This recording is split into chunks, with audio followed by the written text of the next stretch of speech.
this is happening. And I do apologize. I mean, we're on for quite a long time. And then all of a sudden it just does that. So I'm going to try and come up again here. And hopefully we can finish this bowl.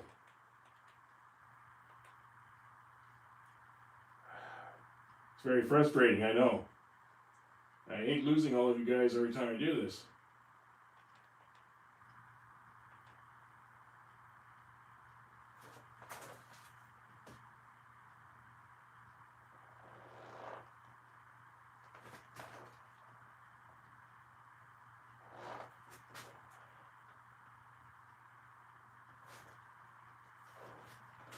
Okay, let's see if we can get this going again here. Okay. I apologize.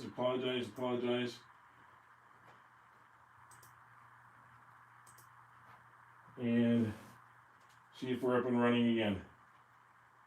They did it again. They really did it again, yes.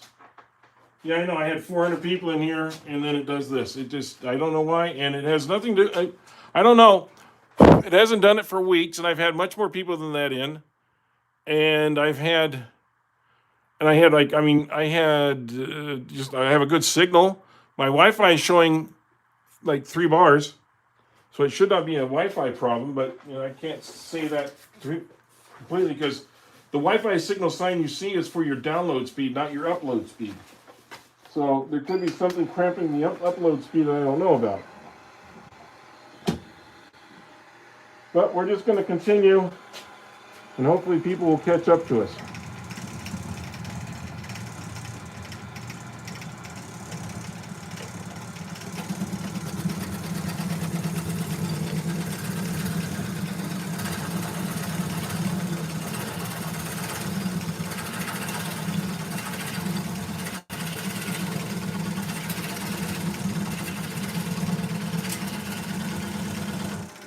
And it occurs to me I didn't tighten that down really good, so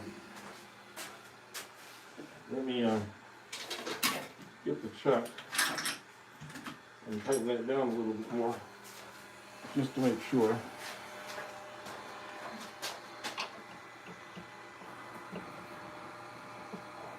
Oh, wrong chuck. Helps to have the right chuck when you're doing this.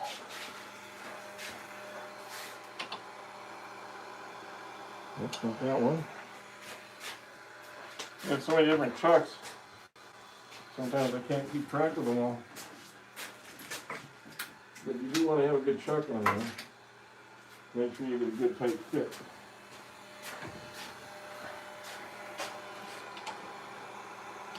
Yeah.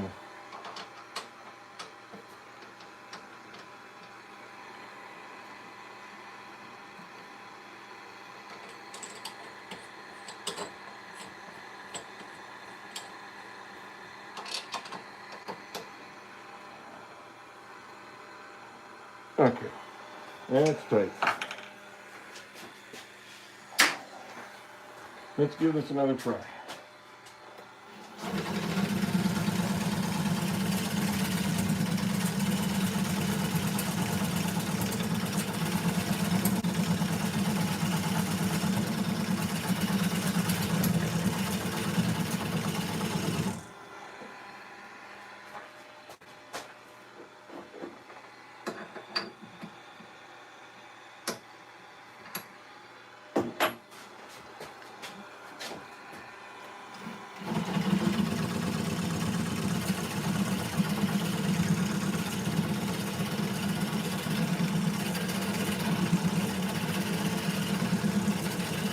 Ours is a nice wood turn.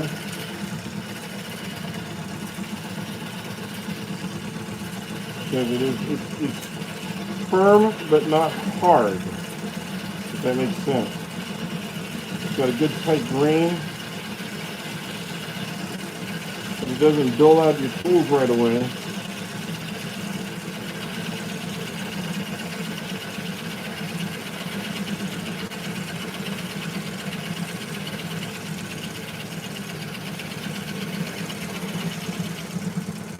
going to bring this back.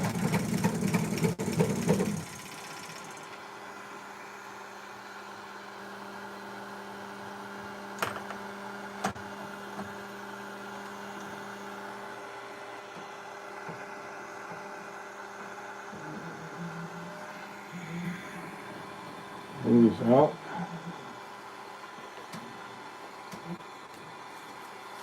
I love this stuff here, right?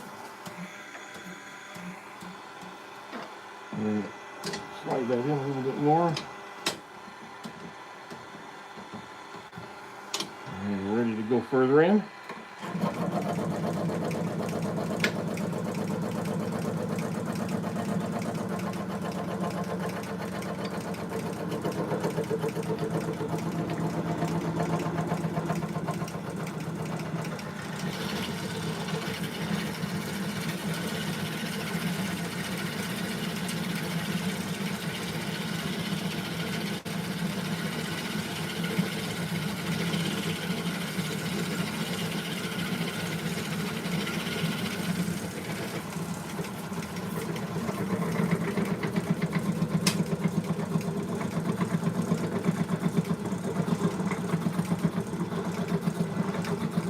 There's a lot of friction that goes in this, so it does get hot. So you understand that. Right now I'm about this far into it. I'm going to go a little bit further.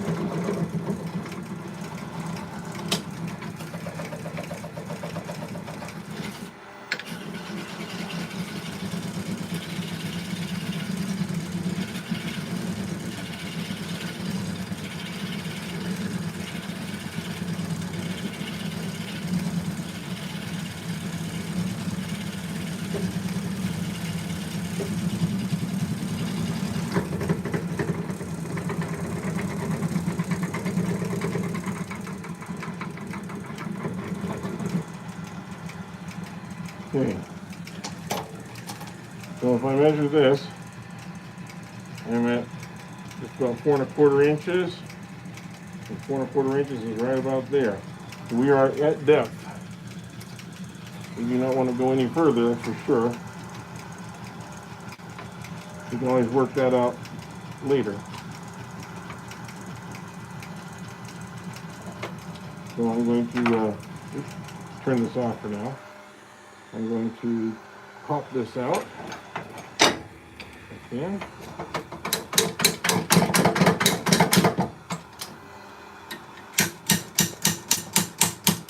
There we go. Let that set aside. That is hot, so we don't want to be touching that right now. Take this tailstock off.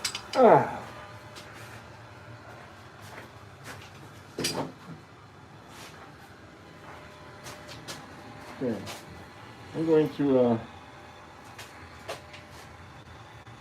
move this for just a second.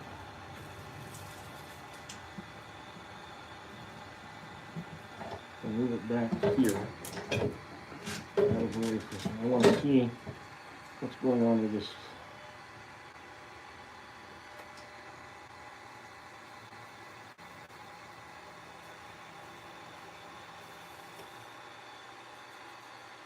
Okay.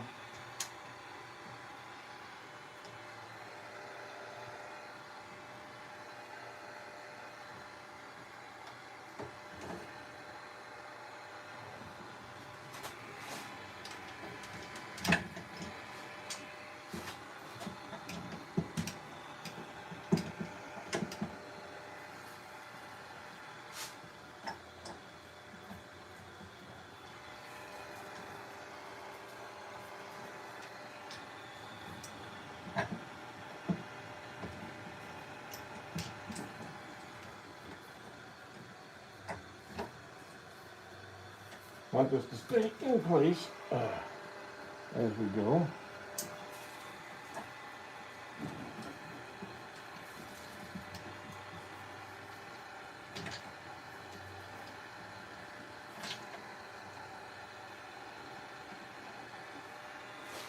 Okay.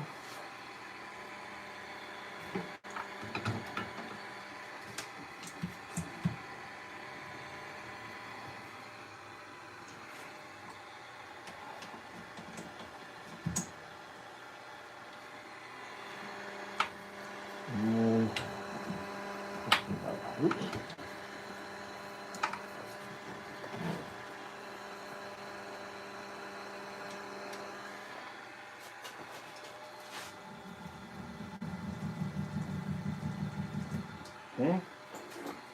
And make sure this is tighten down here. And we're going to give this a go now.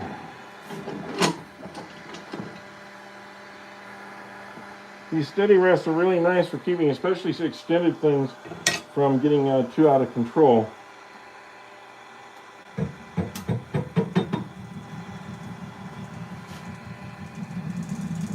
Speed up.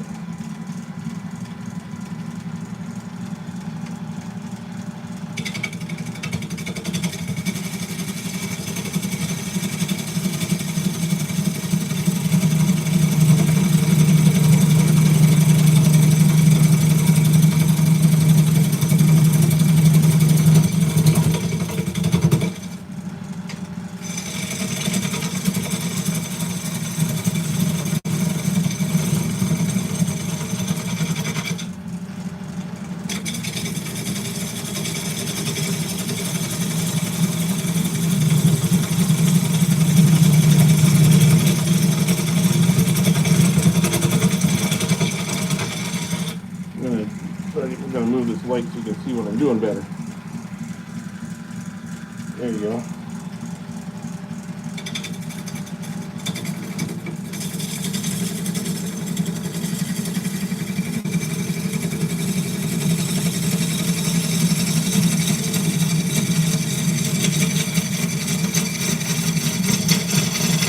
See how I'm turning that cut as I go.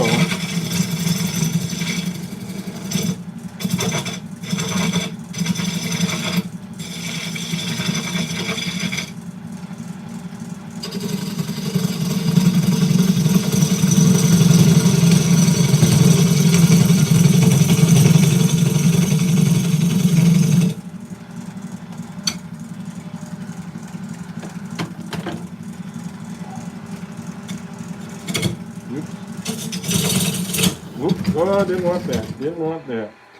Okay. Knocked it off of its hold here a little bit.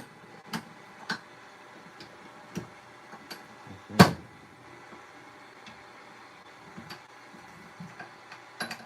And that can happen. Let's see how that's spinning. That's even wobbly than before. Oh, I see why. It's cracked a little bit right there. So I'm going to have to make sure that I'm not putting pressure on that particular part when I put this on here.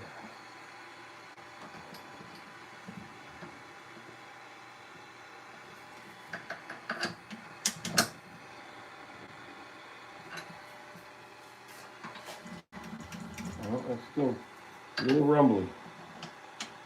Well,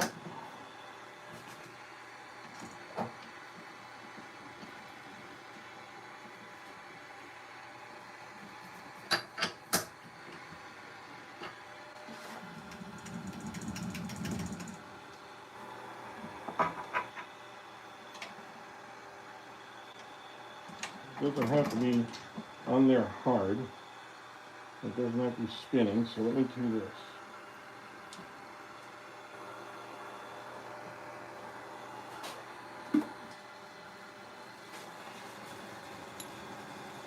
There we go.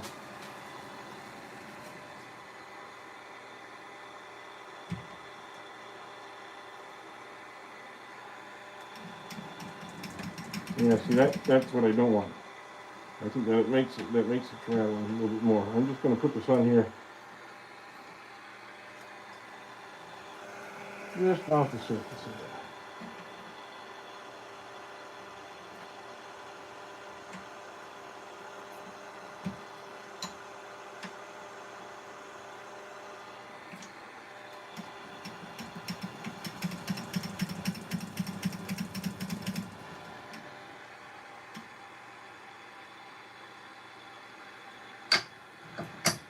There.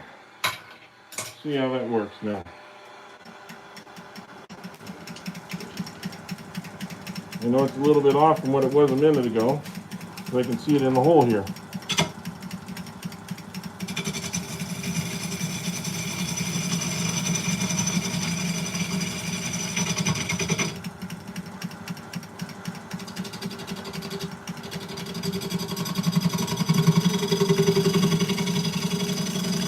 Every time you reset the tenon, it's going to be a little bit off, just a hair off. And then one hair gets to be a lot more. It gets exponentially larger as you get towards the end out here than it is from on top here. So as you see that,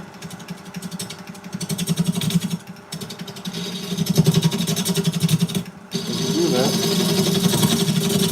it's going to be a little bit off around.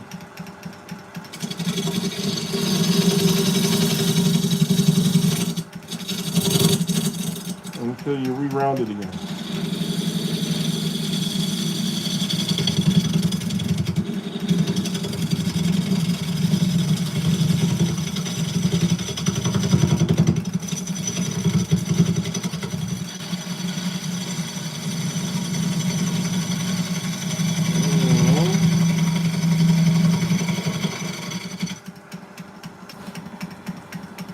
Hopefully we can save this, right? And that's the whole point.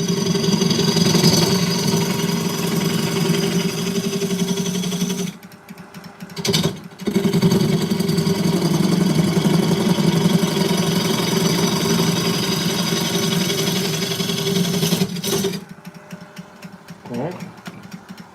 So just calm that a little bit maybe on the inside. I'm going to try and push this down the inside.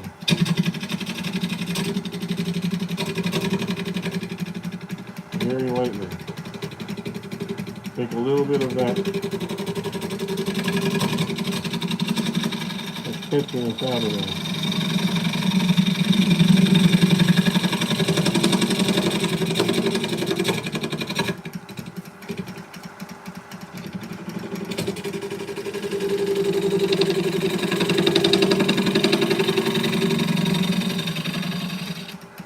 That helps a little bit.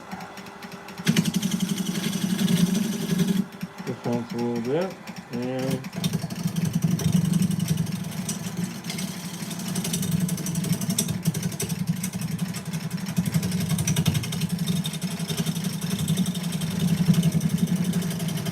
that helps a little bit.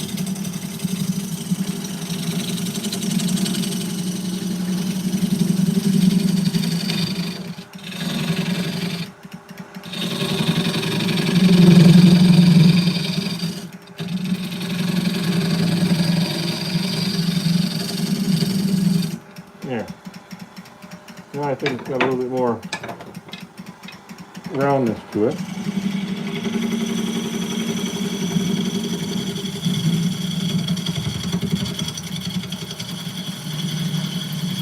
Of course, the other thing we're dealing with here is all the cracks in that wood that we saw on the outside, and we don't know how far they go inside here. As you can't see.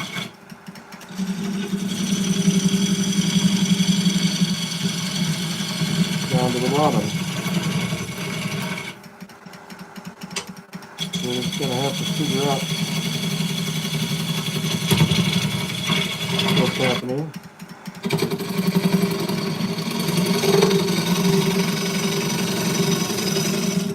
As we go along.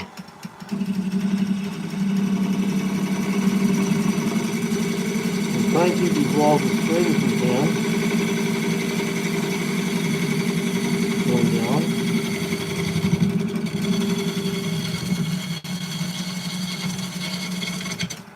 When we start to get inside, that's going to be more of an issue. What are we seeing in the comments over here? Hi, Ramon, Dennis, Salam, Thomas. Hi, what is hay building? I'm trying to build a bowl out of olive wood.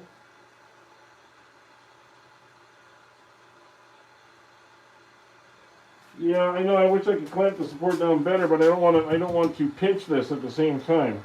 That's why I'm kind of, because when I had this pinched down, it was actually chattering more. I mean, I can move this one up just a little bit. But the idea of a steady rest is to just barely hold it, not to impede it. See how this starts to rub a little bit? So I don't want to be rubbing a line in here either, if I can help it. So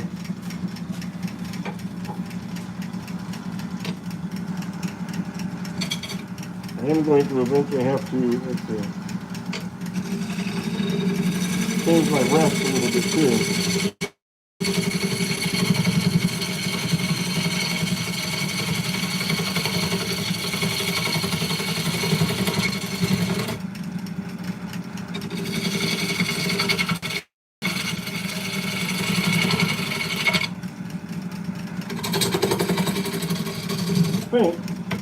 I think I'm going to switch to a scraper here and use the scraper's natural ability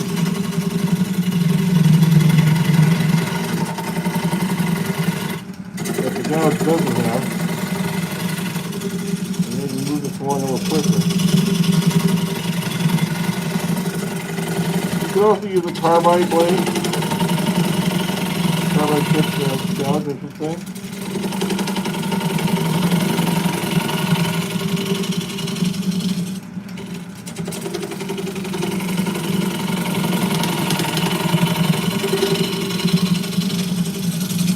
Yeah, that's doing it much quicker and more efficiently. And I think it's a little smoother too. Okay, so now what I'm going to have to be able to do is get in there just a little bit. I only have that much more to go right now, and then I can start going a little bit in with the bowl from there, but I don't think I'm going to need to go too much deeper.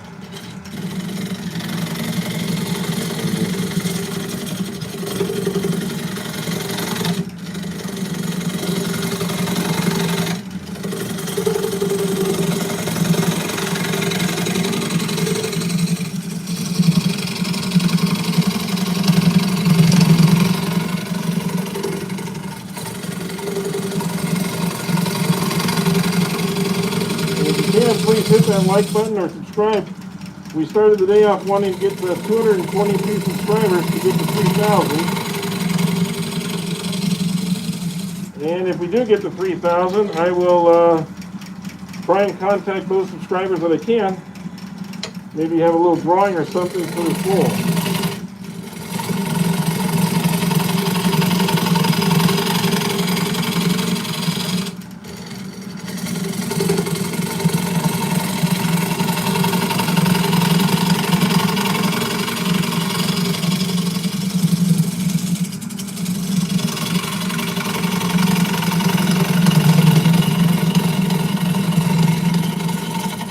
In fact, I tell you the easy way to do it.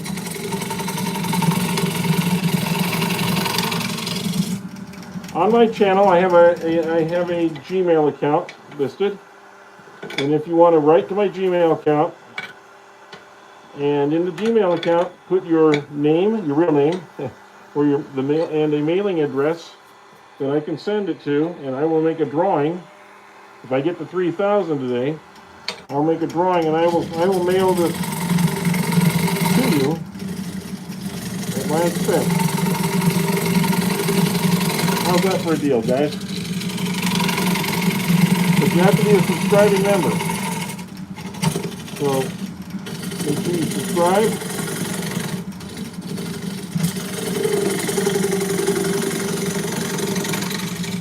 And email me.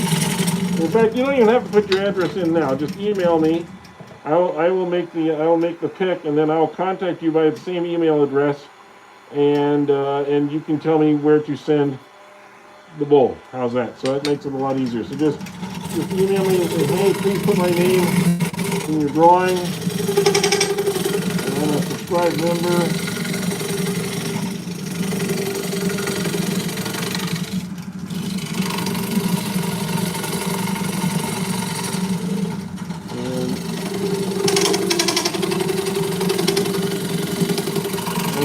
Member,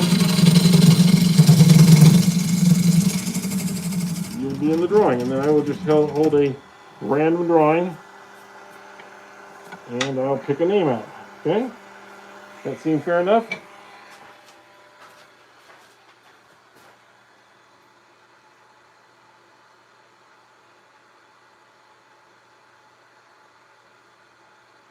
Yeah, I know there's a little unbalance going on. It's perfectly in the miter, and it is what it is. It's just has somehow, because there's a small crack in my tenon, I had to adjust for it, and that little adjustment makes this wobble.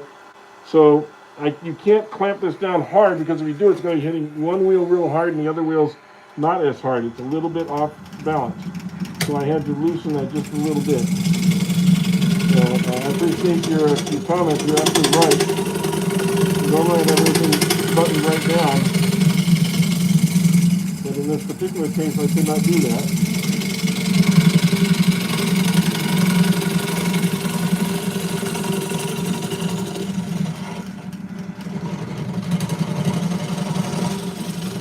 Now I'm going to see where I'm at here. I am right here. Now I can just take out the rest as I want. With this.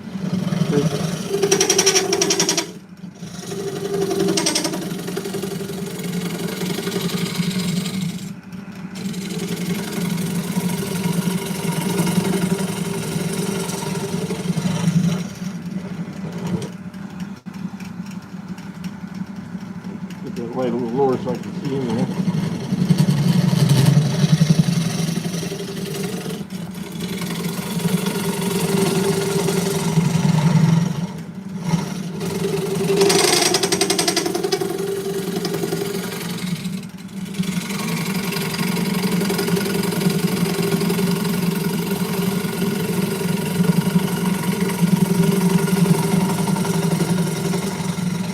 Still removing a lot of wood down here.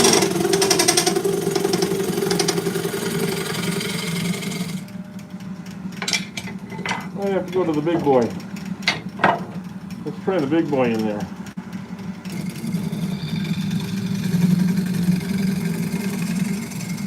I have to be very gentle with this one. As you can see, you can remove a lot of wood very quickly. But it also could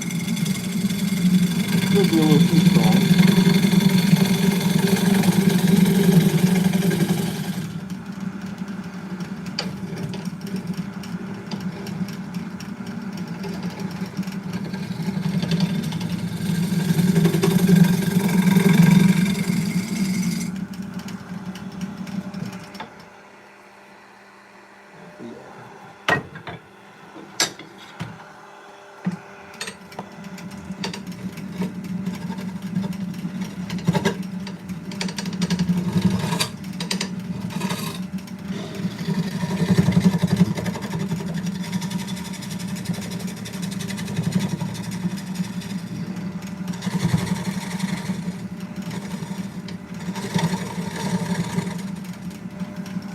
I might have to use a carbide to try and get back in there.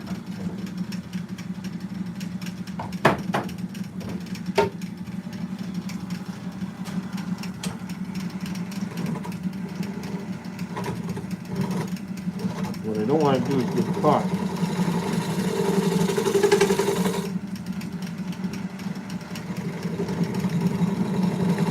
I'm going to take out a little bit of the center.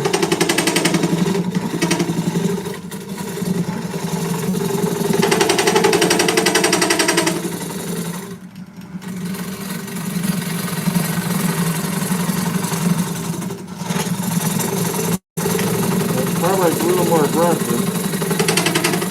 I'm a little concerned with if I was using a scraper.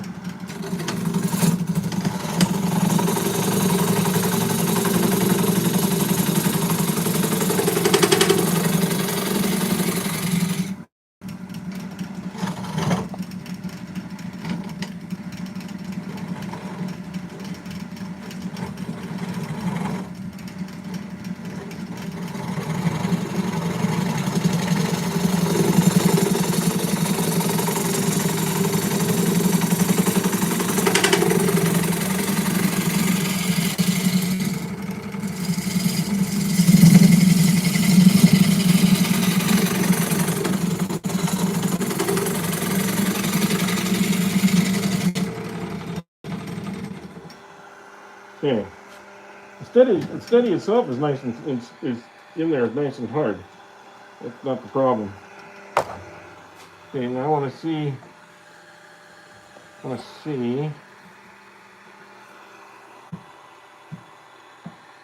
Yeah, I could go down further, but I got a crack right across the bottom of that I'm dealing with, and not too many of the cracks on the inside. That part's good.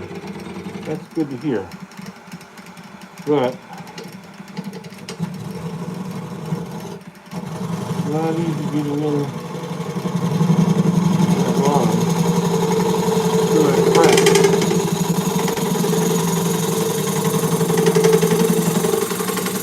I can't use my normal gouges. I have to use carbide, which is not my preferred method.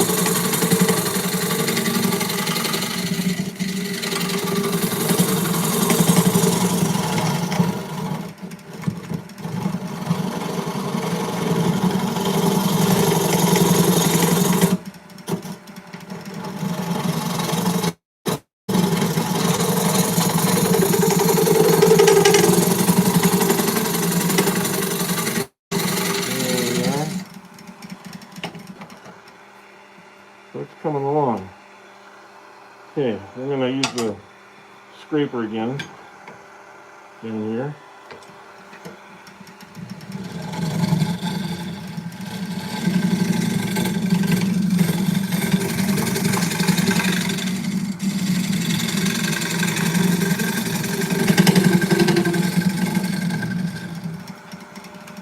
And I'll go back to a little bit lighter one.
Chatter from it being a little too extended on itself there.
I'm actually not sure if the steady rest did that much to help, as much as just kind of was a way to show you how the steady rest works.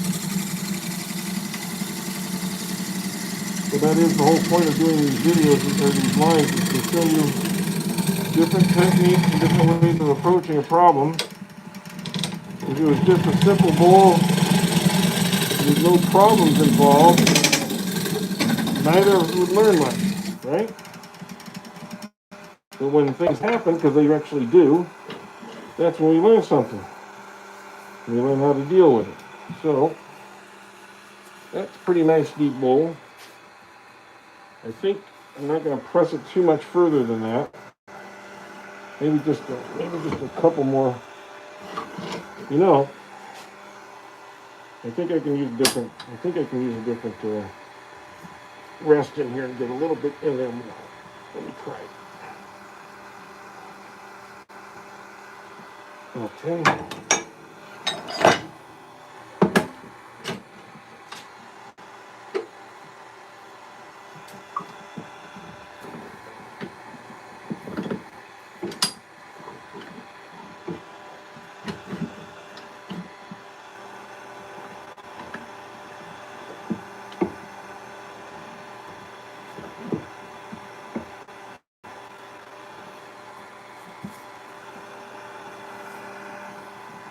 And use this J here, I can get a little bit more control, a little bit deeper in.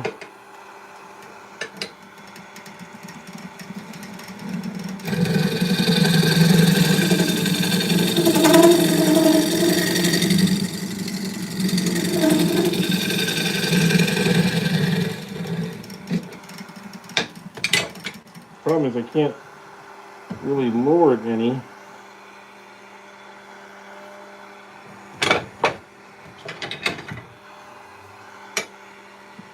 You got to be at or just above the center with a scraper.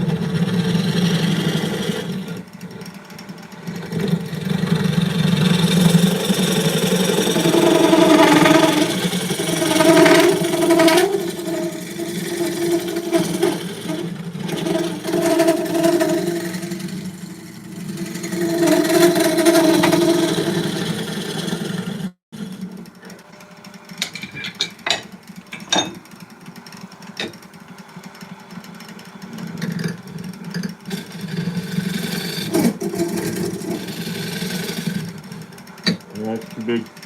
That one's too big to go in there.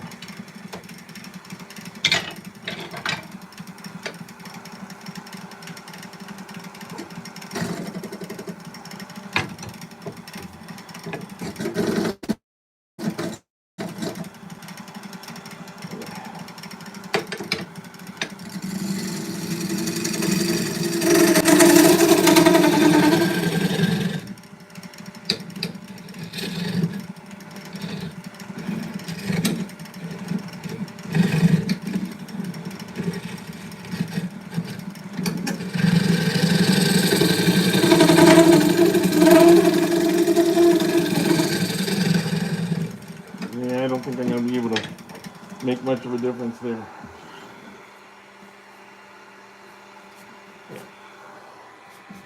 Okay, so loosen this off here. And this one off. Please, if you were watching earlier on the other video and before it went off and you hit a like button, please do it again. You're allowed to do that because it's considered a new video. So please do that. There we go. Oops.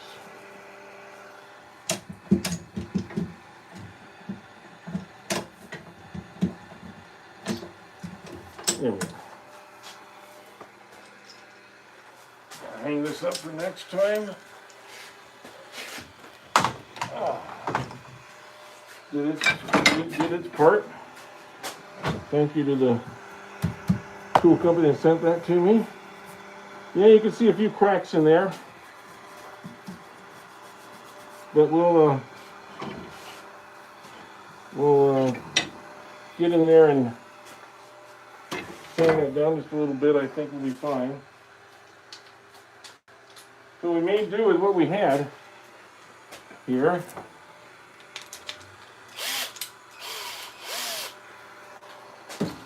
Made do with what we had.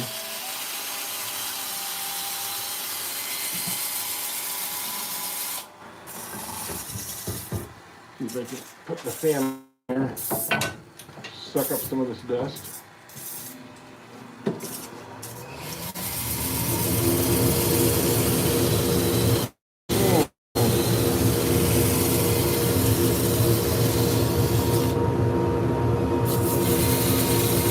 I'm not sure what time it is where you're at. It's just coming up on noon here, our time.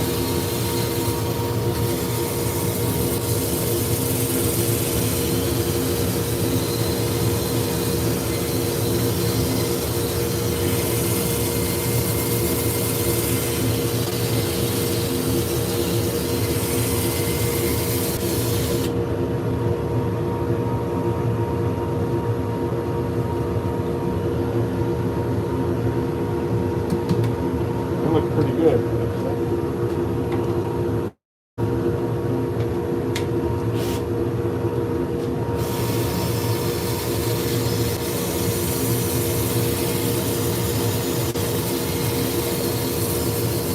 Could have made the inside a little thinner, but considering I was dealing with those big cracks on the outside, I didn't really want to go too much thinner.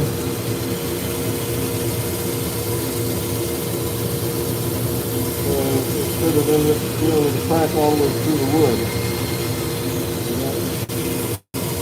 That doesn't make a good bowl or base. This is probably just about the right size, but about a 3 or 4 inch plant base and a plant hitter in here.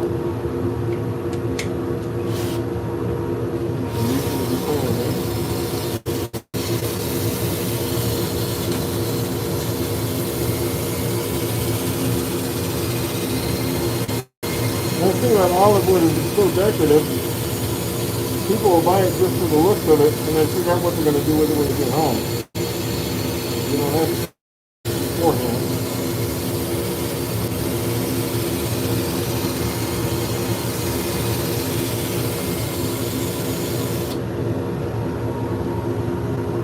Oh yeah, that's nice and smooth. Very smooth. Good. I think when I got this on the outside, I'm going to go around a little bit too. Have the rollers running on it.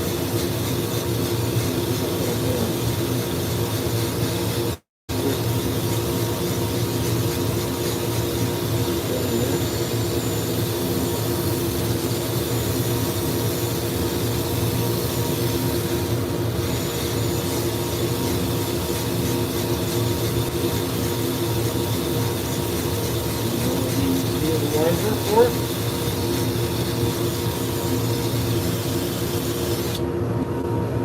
Great. Okay. Now,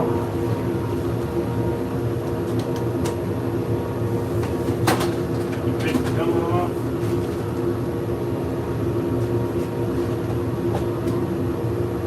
I can turn this off.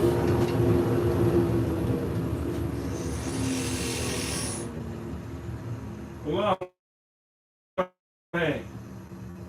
Muslim, Jaime, Jan, Charles, hello to all of you, and welcome aboard. I'm glad I was able to get a lot of you back. Unfortunately, the signal cut off twice today so far.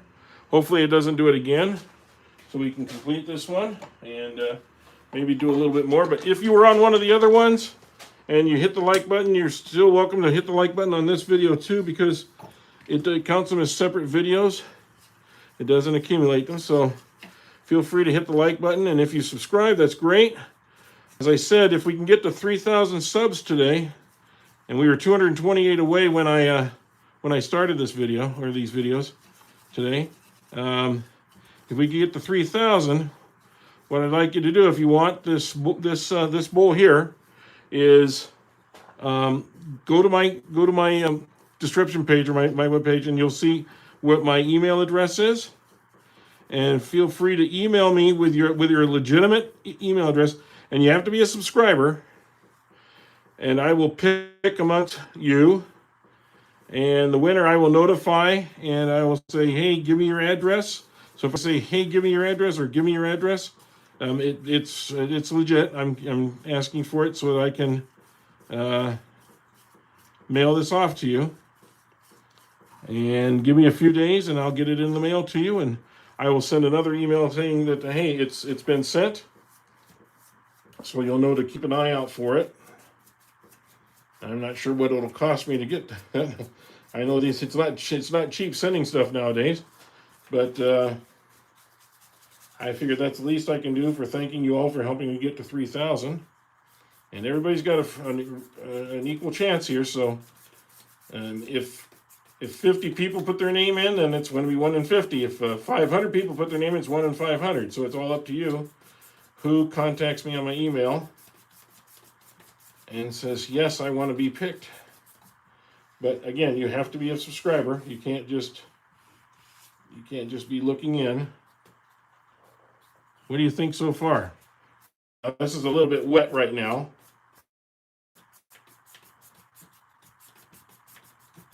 But I think it's starting to look really nice. Let me see if I get a little bit. There we go.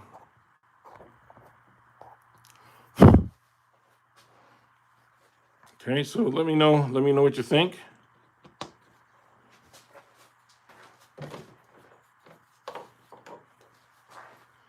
I'm going to keep rolling that around just a little bit.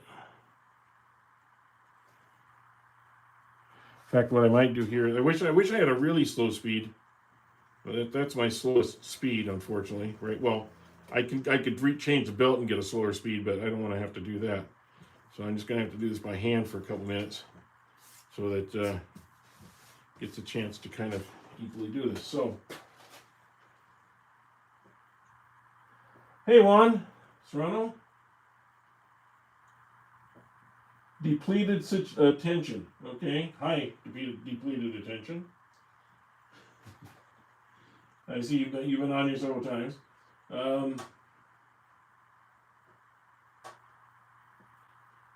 Gonder, what have I got? I got my ACDF post. Gonder, I've got Assad.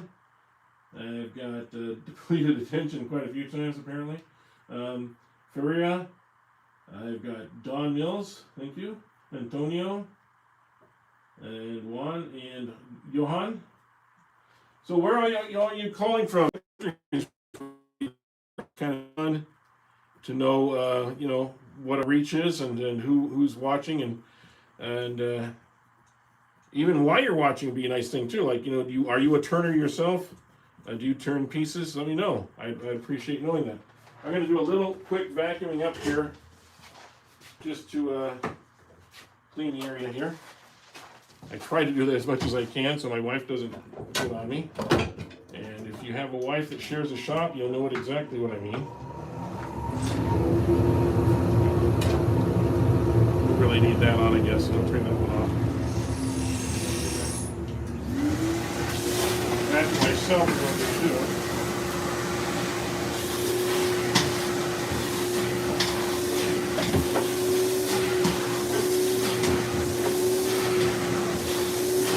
Amazing amount of dust that your apron even attends after a while.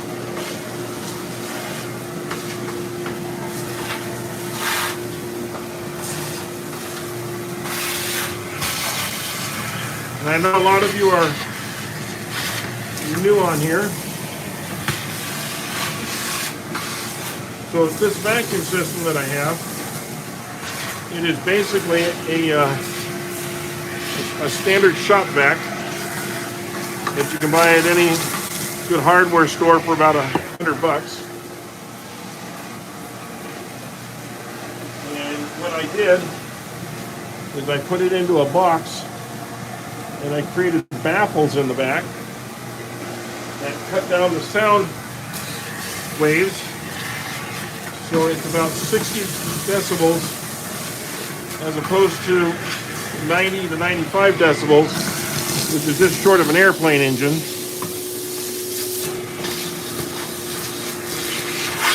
There we go. And as you can see, it's still got plenty of power. If you can see me vacuuming up some of this stuff, it's got plenty of power. Just clean up everything that we turned. And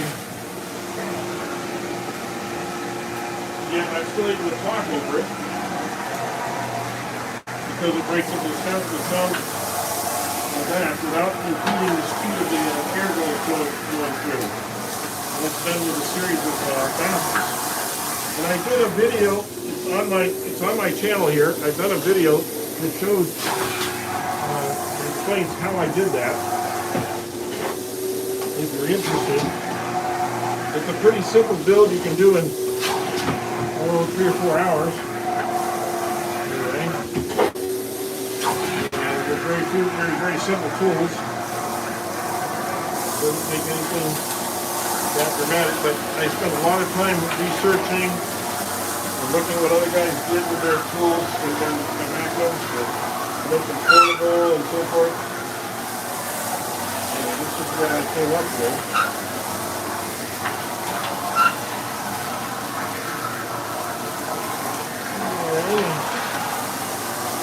One heck of a job of picking up all the, you can hear all that.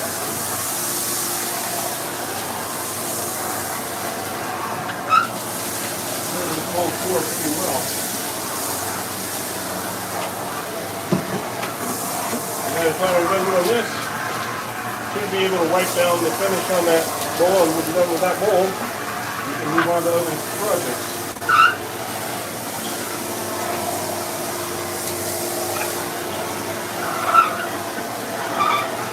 Okay, so much for the entertainment section, but a lot quieter when it's off completely. But I'll show you my vacuum system real quick. There it is right over there, and I've got that tornado effect right there. What happens is it goes through the hose in the vacuum right there, goes up in the tornado that swirls it around, and all the dust and dirt falls into that bucket. The air goes through that pipe down inside. It goes into the vacuum where there's no dust going in. It's almost 99% of the dust is in that bucket, so very little gets into that bucket. And then the air goes out the vacuum in the backside, and the backside has baffles in it with woods at different angles. It's all enclosed, and the air comes out the bottom. And so there's nothing impeding the airflow. And that's how I'm able to keep the sound down. And it really works really, really, really well. I'm going to go ahead and start wiping this out.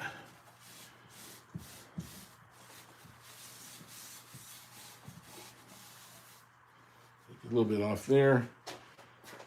I'll turn this on to kind of wipe it down.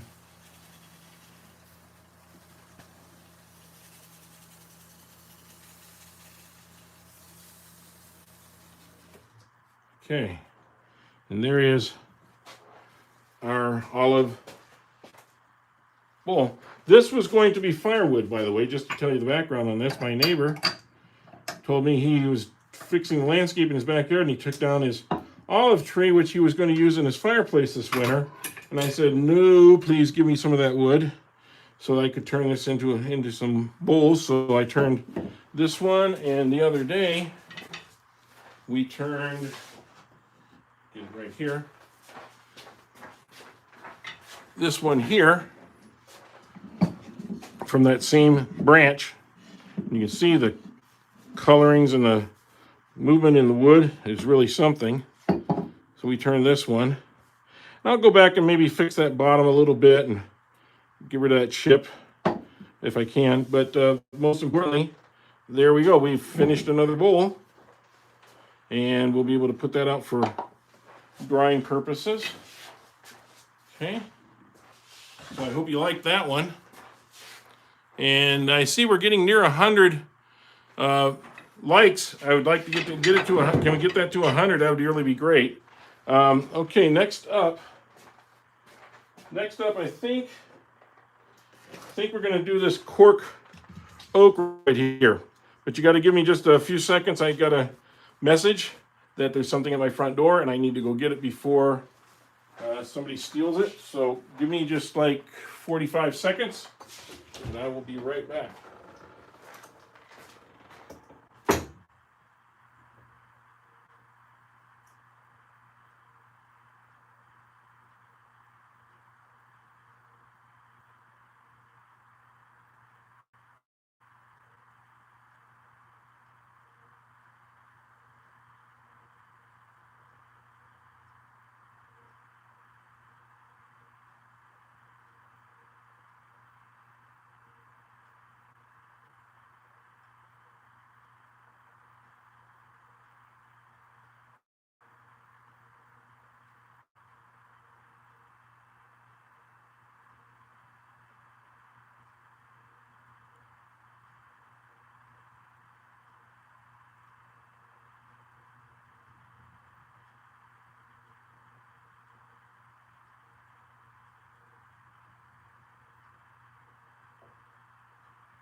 Okay. More of my tongue oil that I ordered. So now I can have more on hand. So you always got to stay ahead of this because sometimes it's hard to get that tongue oil right away. So don't everybody leave, please, because I'm going to attach this. We're going to see how I want to do this. I think what I want to do. Okay, I'm trying to think of different ways of doing this, but I don't know if I like leaving the cork because it's nice and thick. We can do a live edge here. It's a little bit off center for that. But to do a live edge, I've got to get in here with some sort of a faceplate or screw that gets down into the wood. So I think what we're going to have to do here is set up a way of drilling that out. I don't know, but we can certainly give it a try.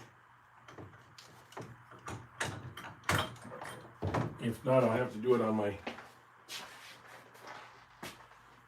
Well, we'll try this first. We'll try this first. You don't win anything if you don't try at least once, right?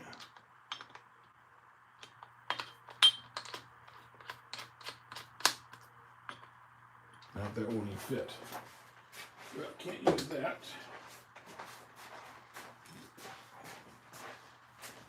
See if I got a drill that's big enough to handle this, or do I have to put it on my. Yeah, I might have to.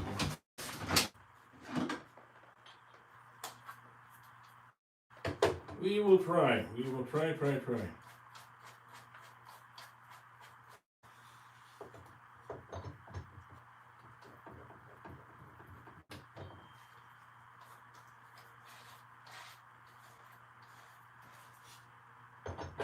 There we go. Yes, I can put it on this drill.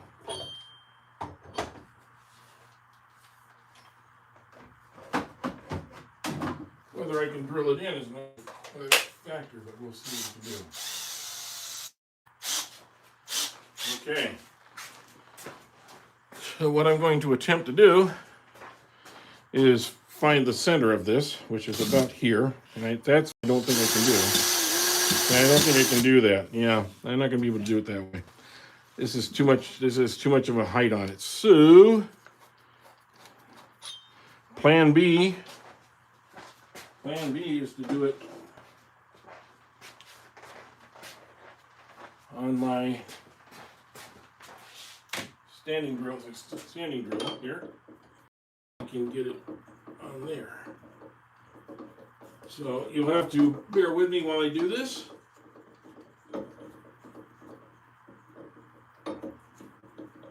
If we can do it. And if we can't, or if it's becoming too much of an issue, we'll switch to something else. Because we always have Plan B. We always have Plan B. So I'm going to turn you around here so you can see. You can watch the tragedy as it happens.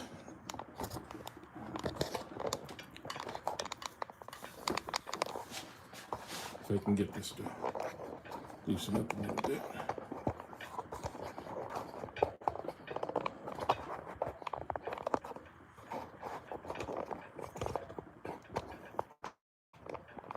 You know what? I'm going to do it this way. Bear with me. I know this is really frustrating for you guys. You're not getting this. So I want to be able to put this in position so you guys can see. So, okay. Hopefully, there we go. There we go. I just had to get that adjusted. All right. So now you can see, you can watch the mess as it happens. Okay.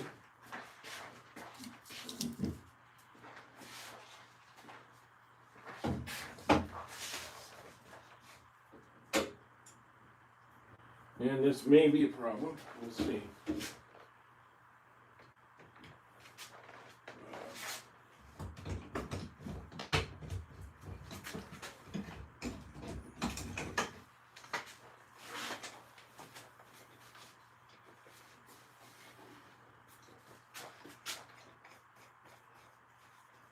I don't know if I can.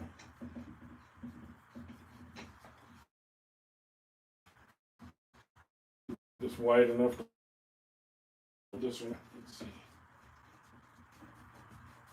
This is what live television is all about. You get to watch somebody experimenting with something really stupid and possibly a train wreck, all at the same time. Oops. Okay. Tighten those down. Get this in here. Tighten this down. Yeah, there we go. And see how we can best align this. About like so. About like so. Okay. Let's see what we can do with this.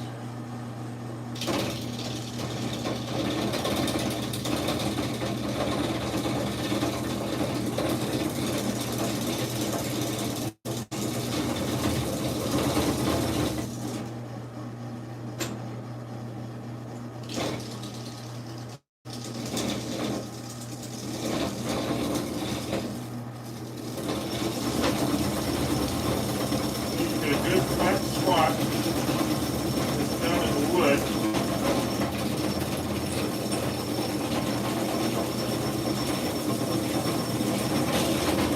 Get between the cork. As long as it's flat.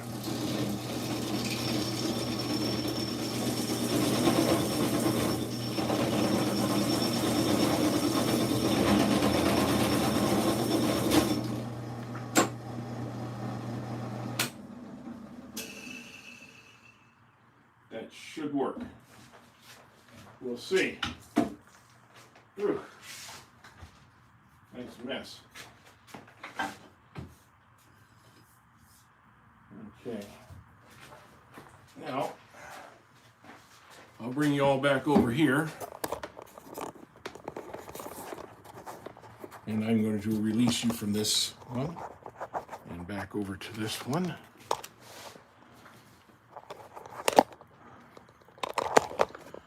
We will tighten that back down, tighten this back down.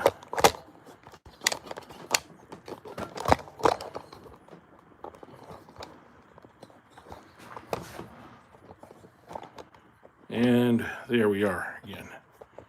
Okay. Sorry for all that, but I had to move you around a bit so you can watch that. Hi, Kenneth. Thank you for deleting messages that were not necessary. Hi from Las Vegas. Hey, been there many times. Don't know if I'm going to be there again for a while. I hear it's. In fact, my sister lives right by there. Used to live right by there. She used to live up in Pahrump. So very familiar with the Vegas area. And it's actually a really nice area, aside from the gambling and all that. If you go, there's a lot of other things to see in and around the Vegas area. In fact, you're not even too far from getting over to the Grand Canyon and other places like that when you're there. No, that's not going to work. I need a longer screw than that. So I'm going to need something longer. Let's see. Pick through my screws here.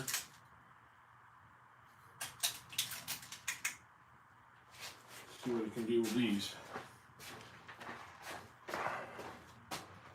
You can tell when you're just going into bark. There we go. That was a little bite at the end of that. That was a little bite. And this one. Okay. At least it's getting into some wood. That's reassuring. Let's see if I can get a couple of longer ones in here to go as well. No guarantee these aren't the best, but we'll see what we can do.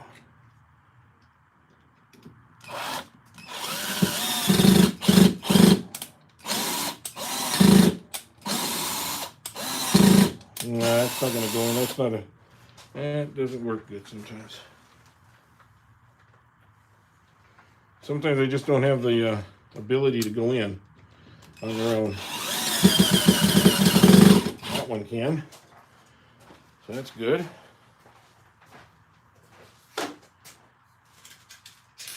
And, oh, here's a good one. Here's a good one. There we go. This should give me some. There we go. Okay, that's going to be strong enough. That should be strong enough. Take this off.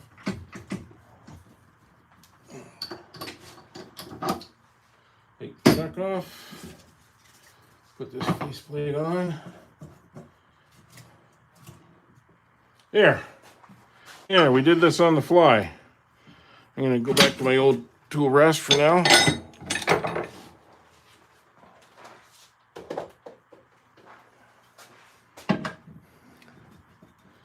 And we'll see how we can do.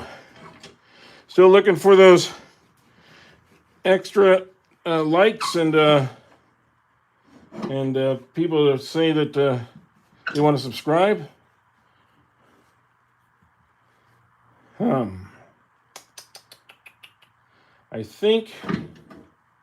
I think I'm going to take the sides off and leave the top on. We'll see how it goes. Sometimes it tears off and that doesn't help at all.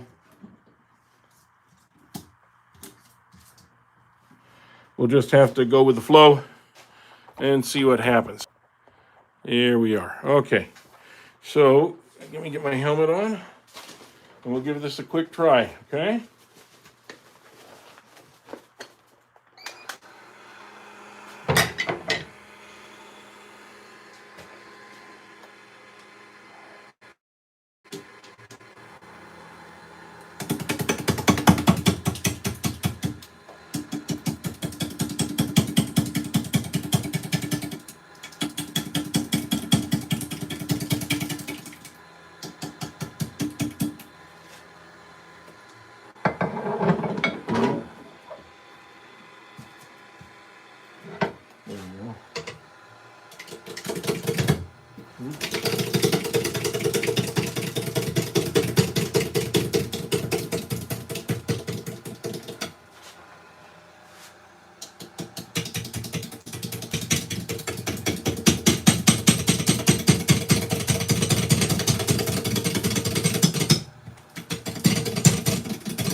Yeah, let's spin it up now.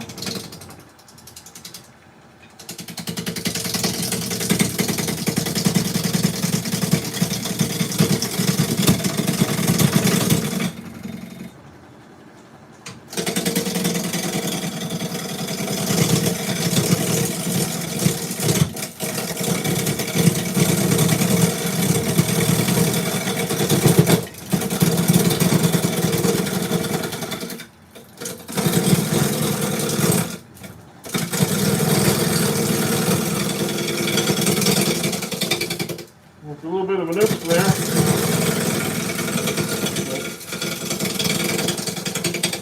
Fortunately, it's just cork oak. So it's just cork that's flying back. It's nothing really hard, except for little bit pieces of wood. But you can see what I'm trying to get off here. So I'm trying to do this without knocking the rest of the bark off.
That looks pretty good.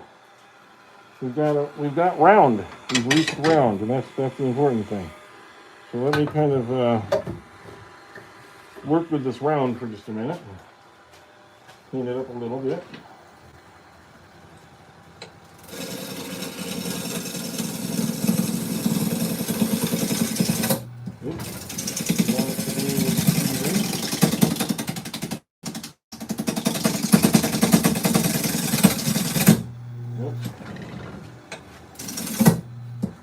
Oh, that's really grabbing a string, but let's get its bark going. So I got to change my angle just a little bit. It's where the bark and the oak meet.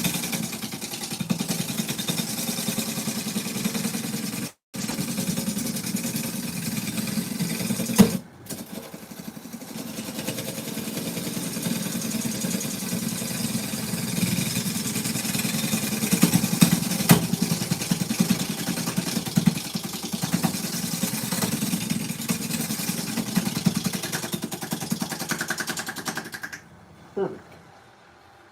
Okay, so we got a high point here.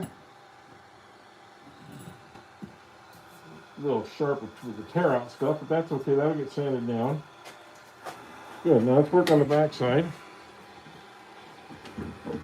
I'm trying to do this one a little bit faster for you guys.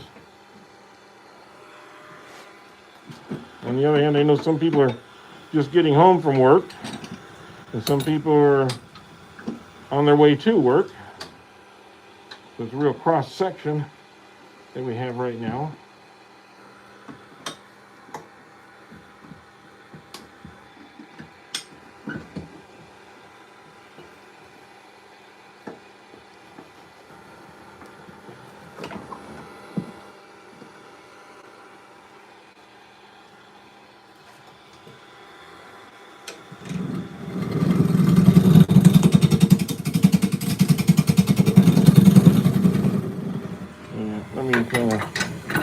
Let me get that straightened out.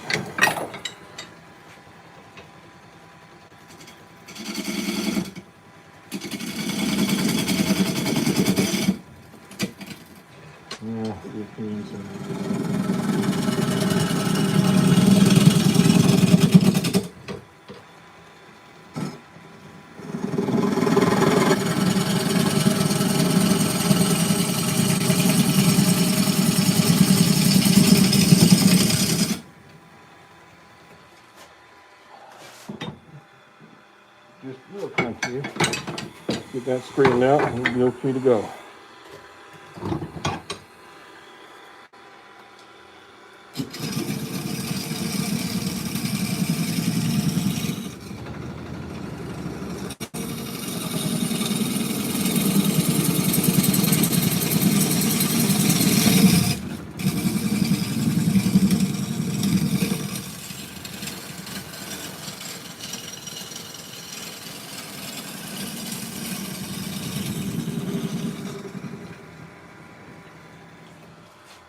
There we go. See how that looks now.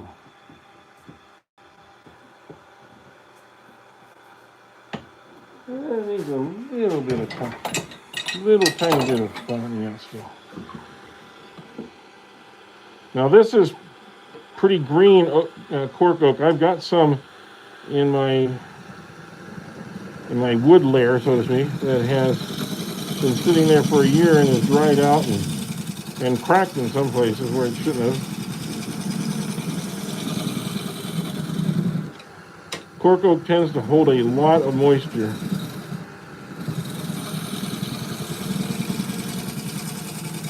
There, that should do it. Yeah, look at that. It's nice and flat on there. Good. Okay. So we'll use that now. And we'll make our tenon. And we'll go from there.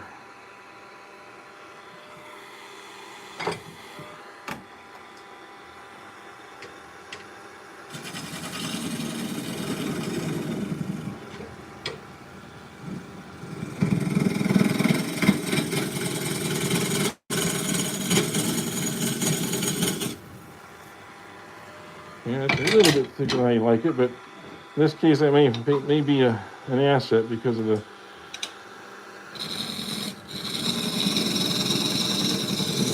the greenness of the wood.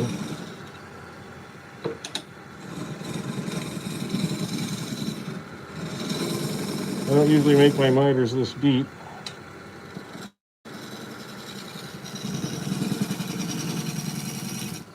I can certainly clean that off a little bit.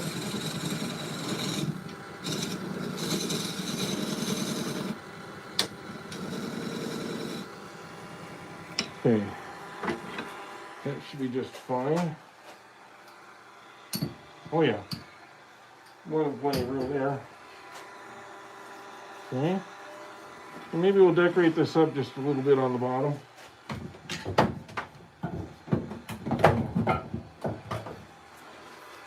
Let's put a couple nice little marks in here.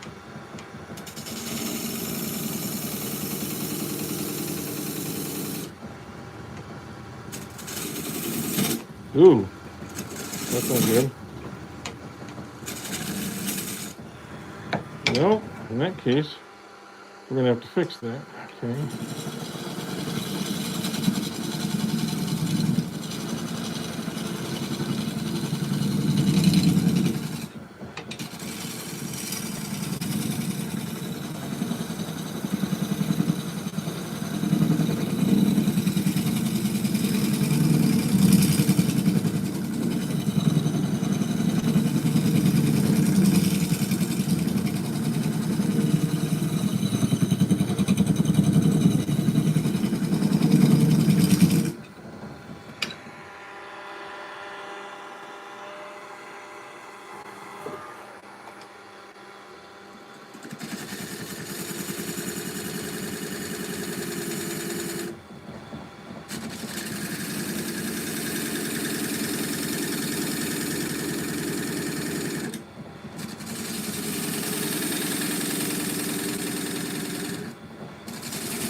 Those will work.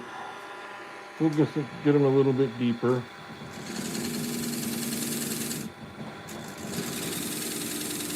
Make them a little cleaner.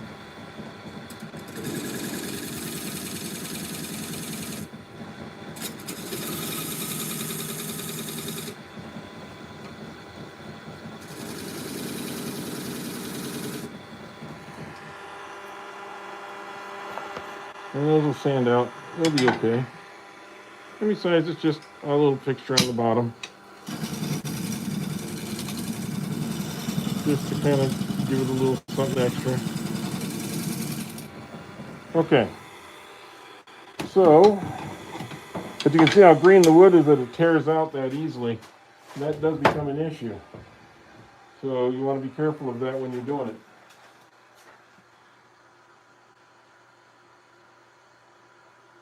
Yeah, there can be a little bit of shaking on the lathe. It's actually not on the lathe, it's on the board that's behind my lathe, but it's attached to the same table, and it does shake sometimes. I apologize for if you're getting a little shakiness, but it is really the best view if you're going to get to look inside. So let's just sand this down a little bit, and we'll be able to go right inside the bowl on this one. It won't take much long. I do want to get the bottom of that done.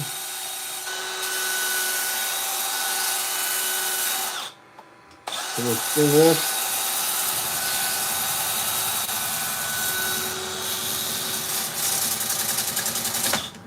And we will give it a decent sanding now. And another one later on. But we'll give it a little sandy right now. We'll put a little finish on the outside of it. And we'll go to the inside. So we'll do this first.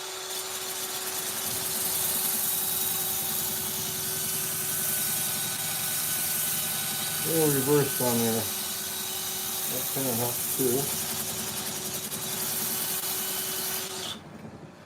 And then, then we will do the third one.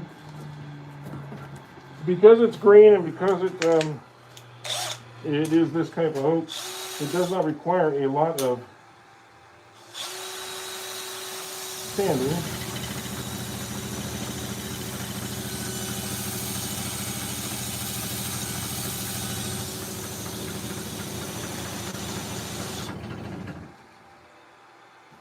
Okay, just going to kind of go over some of the areas I know that are going to be a little rough.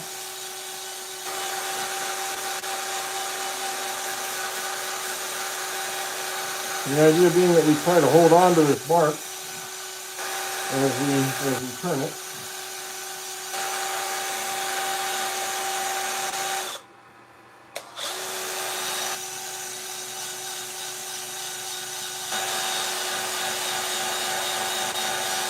Little line in here that's just a tad of the old cut. And that's okay. I don't think it'll matter on this particular case. This is just going to be a nice little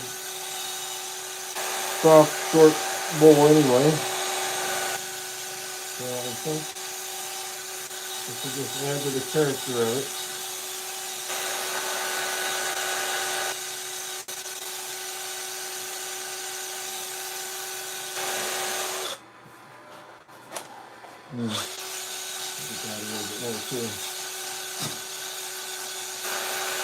Okay, there we go. Now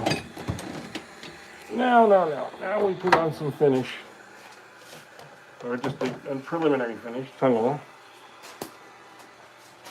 and it's going to suck right into that. It's not really going to change the color here much. The bark will darken up just a little bit.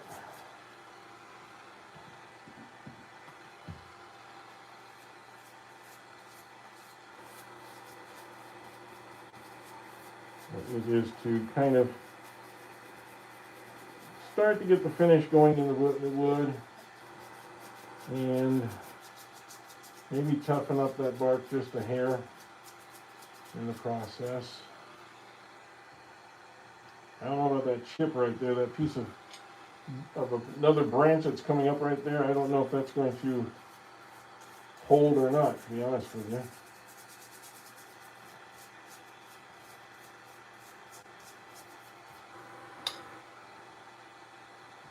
Let this soak right into the bark.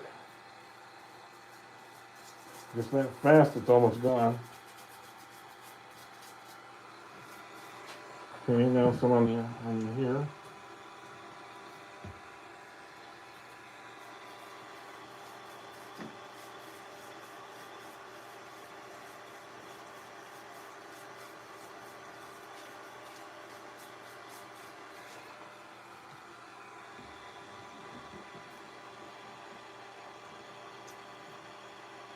Get some into those grooves and let gravity do its work. Saves me some trouble.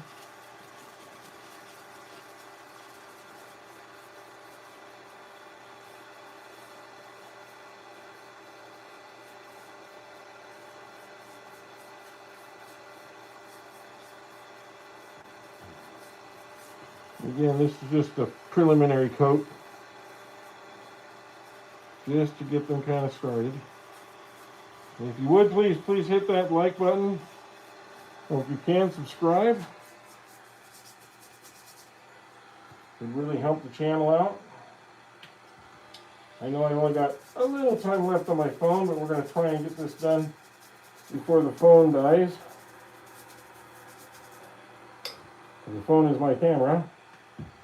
And I really do apologize for some reason YouTube or whatever cutting us off a couple times today. This is like the third part of the November 6th turning. That's the way I'll label it when I go back to edit these later on. This will be called the third part. And it's going to take me a little while to get all that settled in, but for now, here's this. And hopefully you guys are able to stick around and watch the end of this. So let's take this off of here.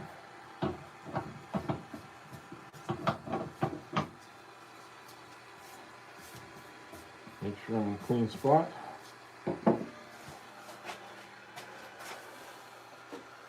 The grill.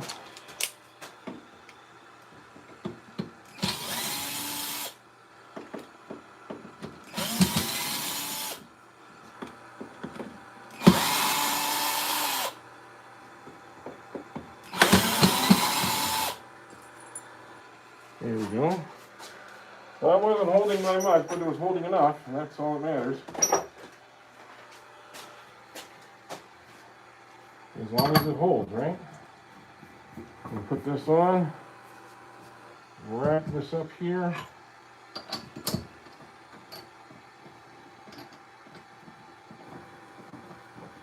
And it's going to be a little bit bigger than I like usually, but I think in this sense, it's probably good.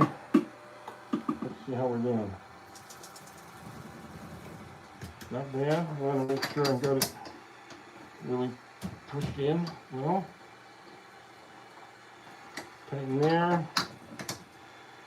Tighten there.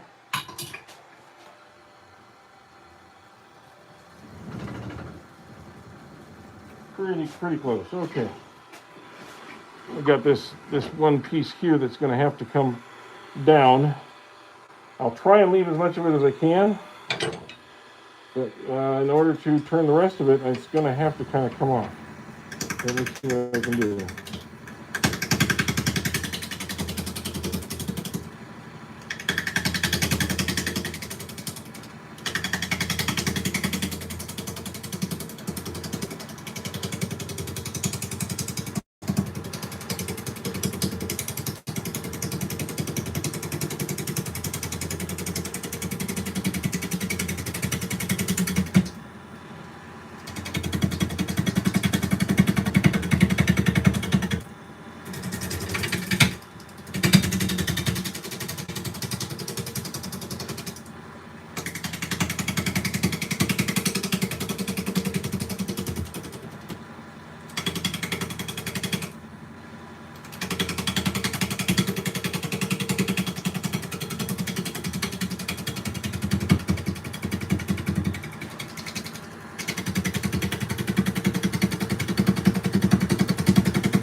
There we go. I'll beat that down some. I think that's going to be okay. Most of that's possibly going to come out anyway. It's possibly going to come because it drops off here. So we'll have to see how that goes. I want to see how my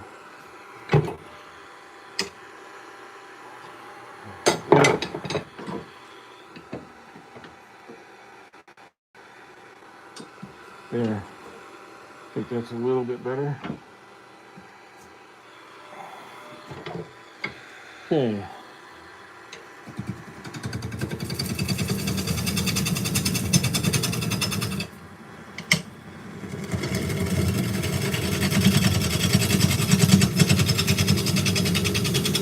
When you're working with a transition between bark and wood, you have to be really careful because that bark can be very forgiving at times.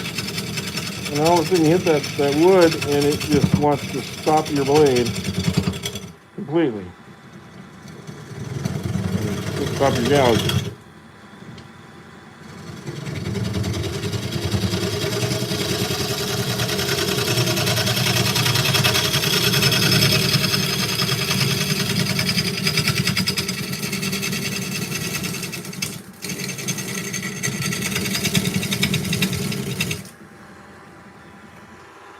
Okay, so now here we are all bark all the time.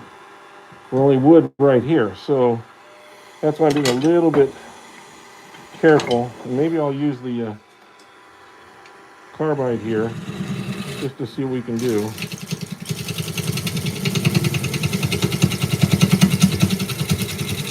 Since we're writing that line between the cork and the bark, the cork and the wood,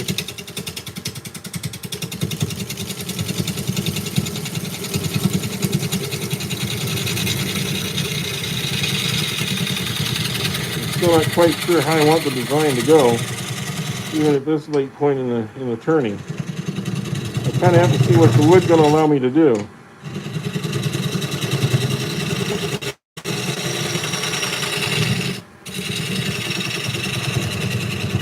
As you can see, that wood is green, so it turns easy. But I also have to take into account that this may have to be returned at a later date.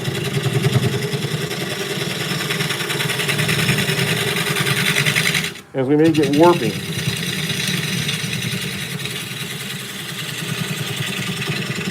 So if this warps as it's drying out, we will have to remount it and return it to take out some of the warp. So if that's the case, I got to leave myself something to work with. So that's why I'm not going too deep right now. Okay? Not too deep and not too wide to the wall. And I'll go down.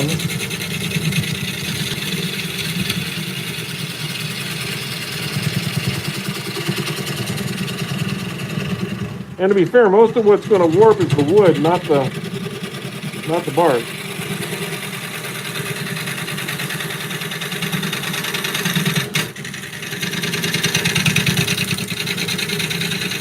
So as long as we are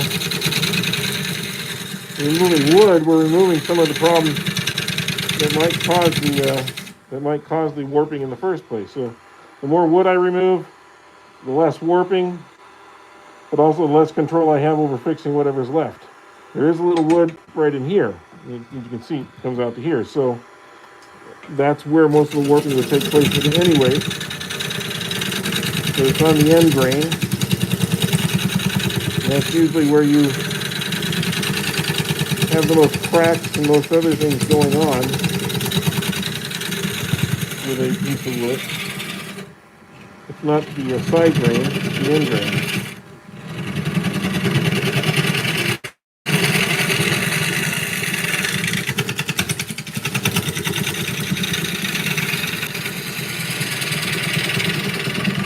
I want to thank those of you that are staying with us, and hopefully you're hitting that like button. I see there's like about 150 likes on here, and that's great. I do appreciate that.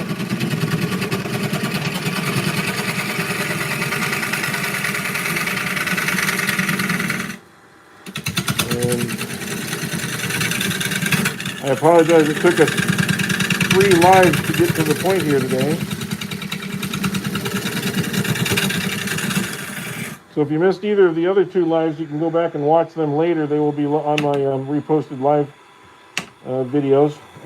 Usually takes them anywhere from 5 to 24 hours to get them posted, depending on YouTube, because YouTube is the one that has to process them. So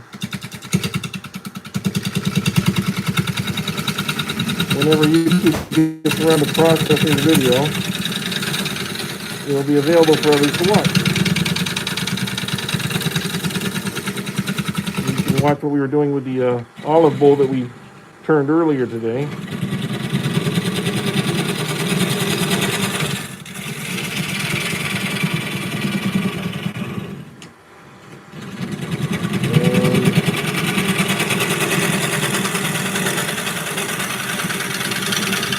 That olive bowl is going to be a prize to the if we hit 3,000 subscribers, that's going to be a prize that goes out to whoever contacts me on my email that's attached to my channel. And you can go into the descriptions of the channel and find that email listed. It's down there.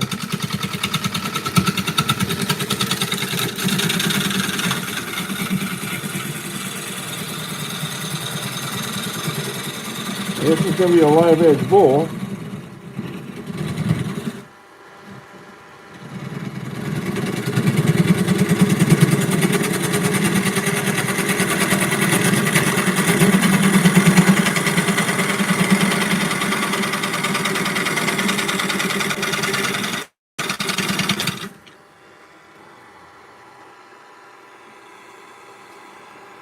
So you can tell how green that is because that's, I mean, the way those shavings come off, it is very green wood. Okay, so I'm starting to get a little bit underneath here, which is what I wanted to do. I wanted to get inside the bowl a little bit. And I'm probably about, yeah, I'm right about here right now. So I can go a little bit deeper.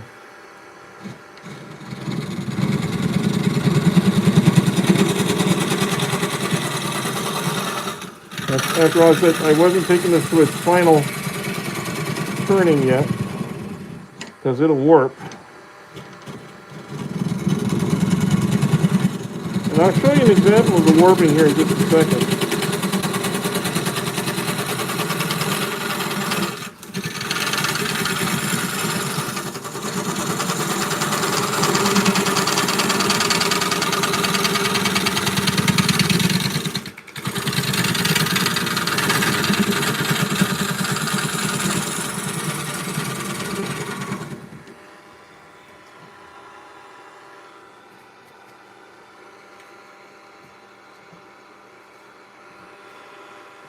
Getting in there.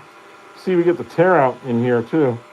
Let me show you what that warp looks like in action. This is a walnut bowl that I turned a few months ago. And as you can see, it's a walnut bowl. But you can also see, if you look close, just how much of a curve down that is in the wood. This is actually pulled in down here, but it doesn't show on the inside. On the inside, I've got it nice and smooth, but on the outside, it's got this warp. Now, in this particular case, it doesn't really change it. The bowl is a slightly oval shape, as you can see. It's wider here than it is from here to here. And that's okay, because I wanted it to kind of do that. It doesn't have to be, your bowls don't have to be perfectly round.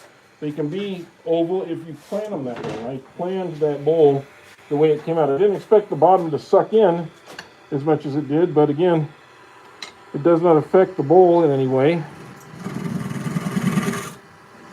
And all I had to do was go back and kind of sand it down a little bit in a couple places.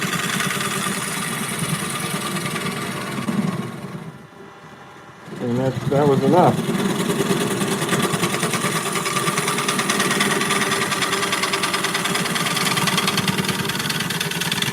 Okay, so this has been aggressive to this point. I'm going to go to my scraper now, which is a little less aggressive and leaves a little bit smoother finish.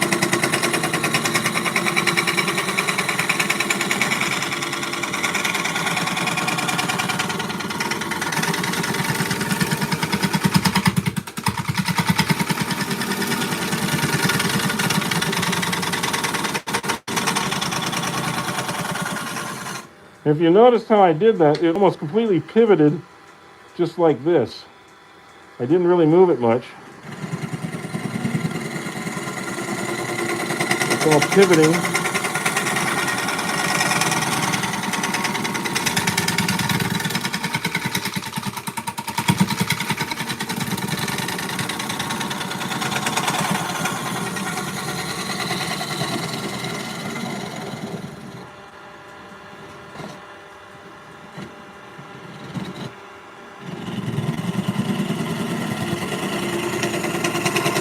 I think we're getting down near the bottom now.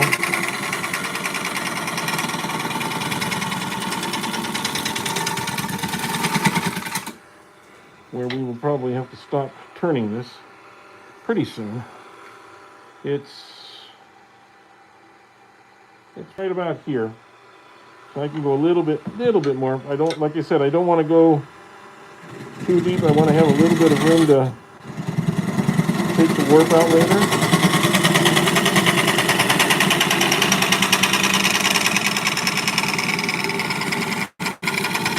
I also don't want to be too aggressive.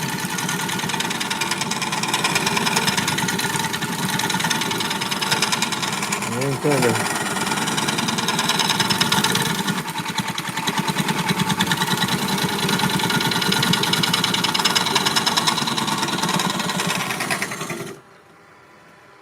trying to make sure that I get that in just a little bit. That's looking pretty good. Oops, sorry. And we got one more.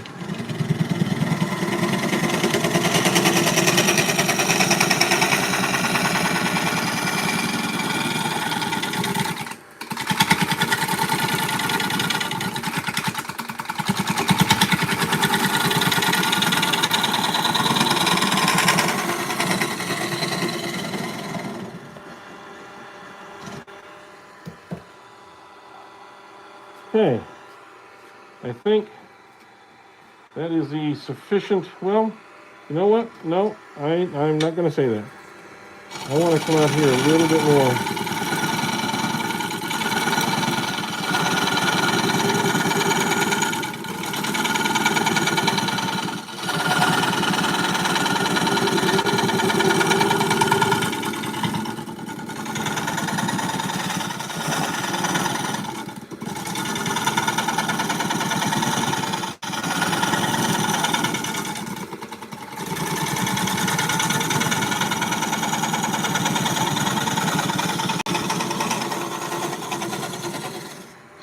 Sometimes you just want to make sure that contour is a little bit better. There we go. That looks better. Okay, good. So we're gonna clean this out. We'll get a little brush on here to get the brush stuff out of there. You know what? Might be easier just to use the vacuum to take that out real quick.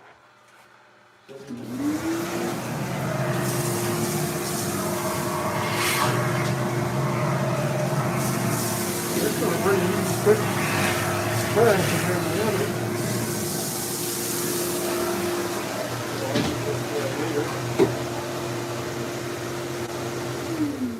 There you go.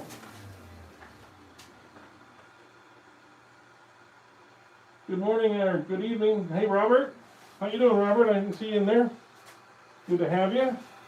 This is the third iteration of my live today, since the other ones, for some reason, can't stop running all of a sudden. So let's get this finished up here.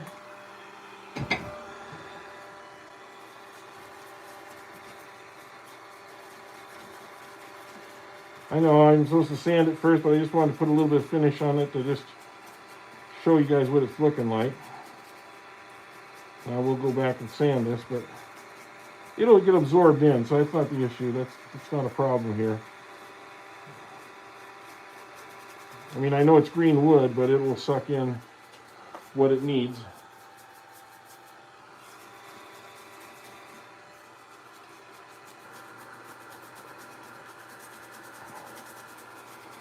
It will suck in what it needs. I'm kind of racing my phone to make sure it doesn't die out before I get to the end of this project, so you guys can see what it looks like. Okay? So I'm trying to be good for everybody. And this is kind of a crazy one. It's even got a hole in here, right here, which looks kind of cool. Held together. All right, now I'm going to do a little quick sanding with my brush that I use for bark. I want to be really careful with this.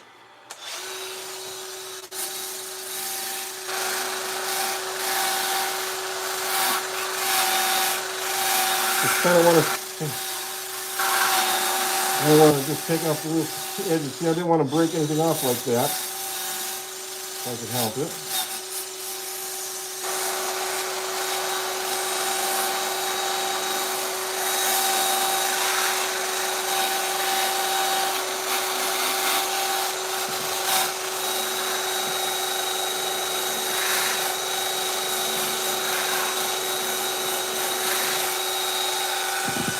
There. Just gets the bark a little bit softer. Feels a little bit better in the hand. And now give this a little one over inside here. So I'm going to wipe it out.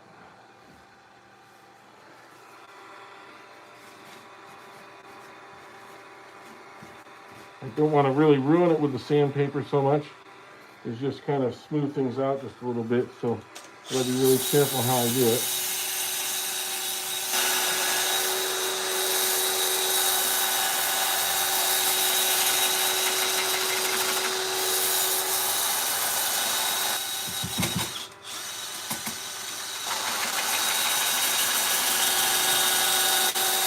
You can only hit the wood part.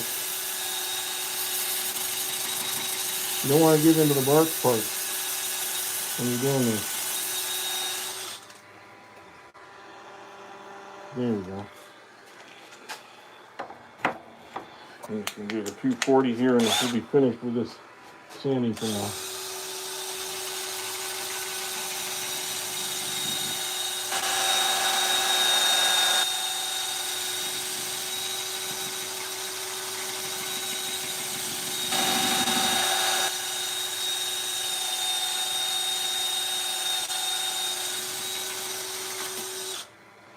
Okay, got that. Gonna go over the outside again now that I raised the grain a bit with the finish. Kind of knock down any little grain that came up in the process. Let's see about the end of that part. Okay, there. Good. This type of wood and this kind of turn doesn't really need a lot of extra sanding to it.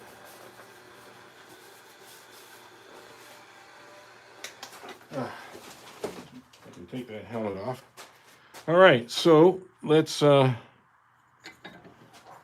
a little bit more finish in here, and we'll take this off the chuck, and you can see it and tell me what you think. It's kind of sticking out pretty nice. I like the contrast of the dark grays and blacks up against the almost the orange color in some parts of the cork, and then the light brown tan of the wood. It's kind of like an interesting contrast of colors. It's kind of a rugged little piece, and I think someone will really want this piece when I put it up in a show. It will probably sell very quickly and probably can charge more than I normally would for a small bowl like this. I don't know, what would you guys think someone might pay for this? Anybody? Be curious what you think in your part of the world it would sell for.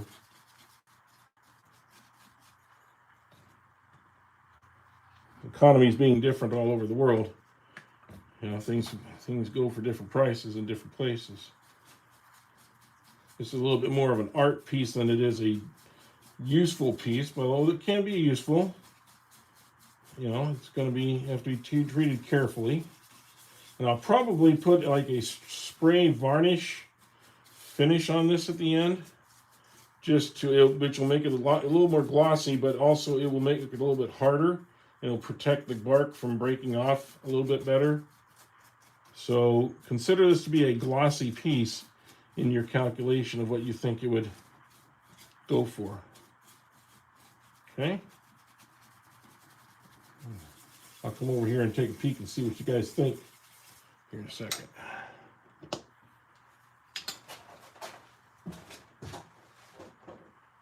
Hey, Paul. Hi, Blacktop. You have an unrelated question to this, but something else regarding dowels, if you would be able to give me some advice. Sure. Well, hey, New Beginnings. You Chase made it. I stayed on long enough for you to get on. That's great. Fix you lathe, man? My lathe is fine. My lathe is beautiful. It don't need fixing. This is a good lathe. It's been working for me for a long time now, and it very well. Here's the bowl, the finish of it. Okay. And I know my battery is just about out, but here's what it looks like. And hope you like it. Like I said, my battery's about to go dead, so I'm going to have to plug it in. And you know what? Let me try this. Let me see if I can do this and save the day and not have to go off. But I might go off microphone for a minute, so just bear with me.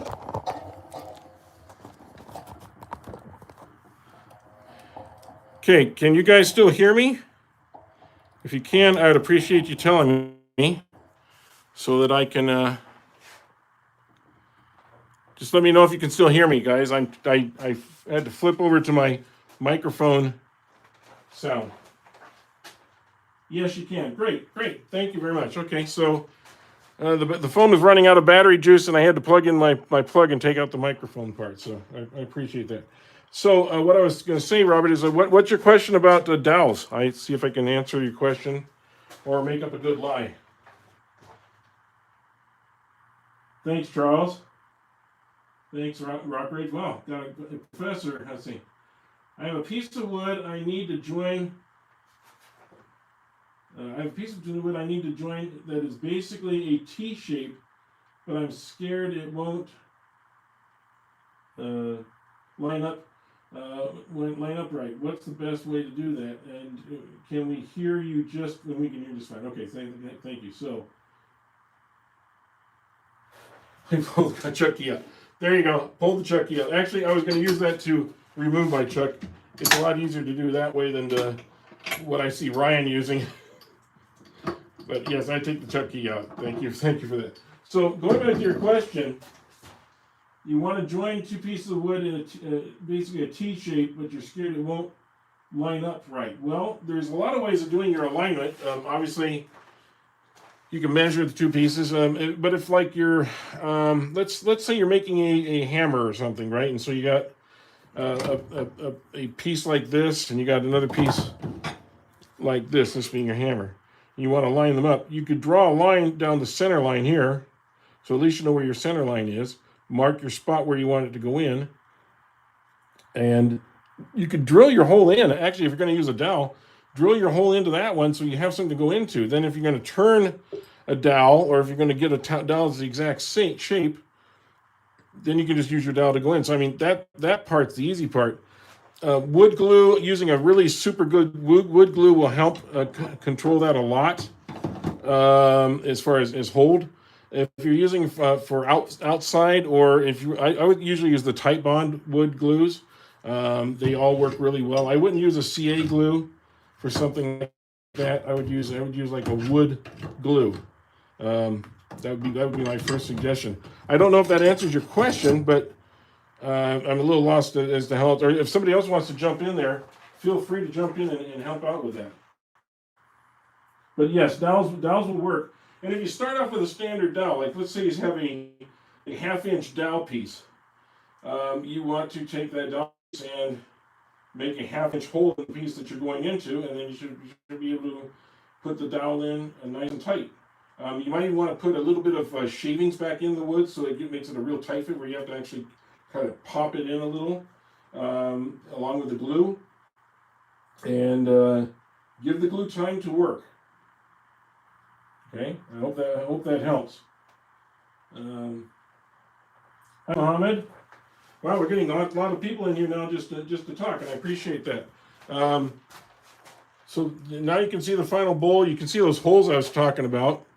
There's one right here, and then there's one. Well, was one right here. It kind of went off.